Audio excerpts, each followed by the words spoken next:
So, in the last video, we learned about how slow and fast are relative to each other.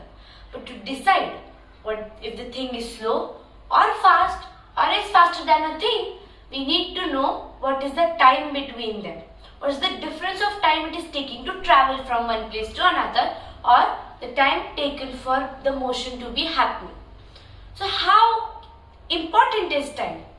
Like if you see, at every home, every day, some or the other child is having school bus at this time or that time. And always, if you get late, that is a big issue. We need to go to the school, either our parents need to leave us. But that shows the importance of time in our life. Time is used anywhere, and time doesn't wait for us.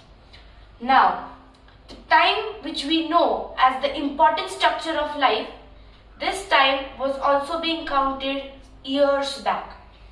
So, the medieval period, the new period, the medieval period, and as well as the old Stone Age or the ancient period of times, even if they were not as advanced as us, they needed time.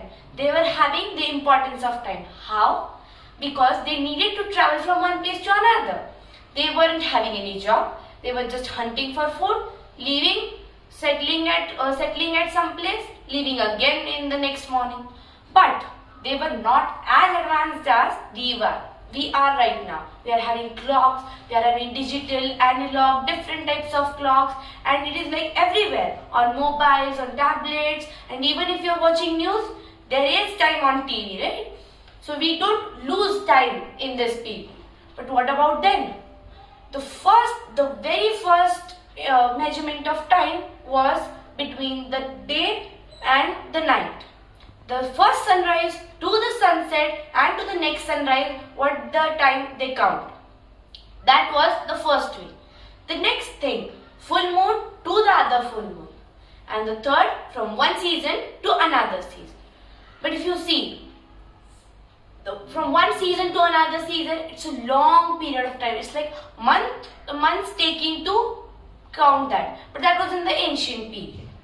If you see, from one full moon to other full moon, it is taking a lot of days, a lot of time to calculate, and that is like a long interval of time.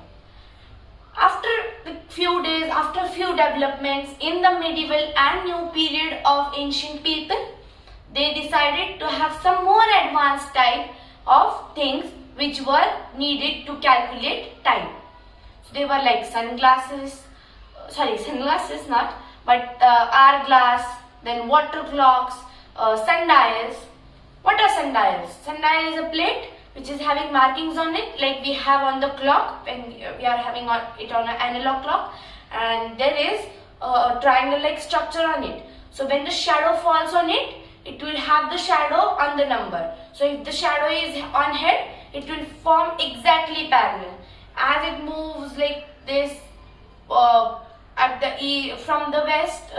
the east it gets up, then it's morning, then it will come to noon, then it will come to afternoon, and then it will go to night. And that way they found the way to calculate time.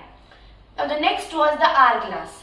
Hourglass you can see everywhere right now. Even the toothpastes are also being gifted with the small hourglasses to clean our teeth, right? So the hourglass is a structure where the gap between the it is like two cups joined like this, and there's a small gap by which the sand is flowing from one cup to the another with a fixed interval of time. So that is the accurate measurement of time, like 1 minute, 5 minutes, 3 minutes, 1 hour, and so on.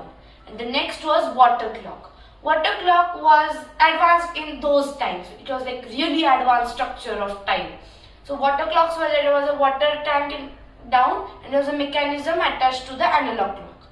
And after a few years, there were great people, great scientists who found out how do we make analog clocks using pendulum. This pendulum we will learn after 2 to 3 videos after, but this was being discovered by Galileo Galilei, who was an ancient scientist, or a scientist who suggested that the pendulum can be used to measure the interval of time or to measure time. And then Huygens, they created a clock using the pendulum.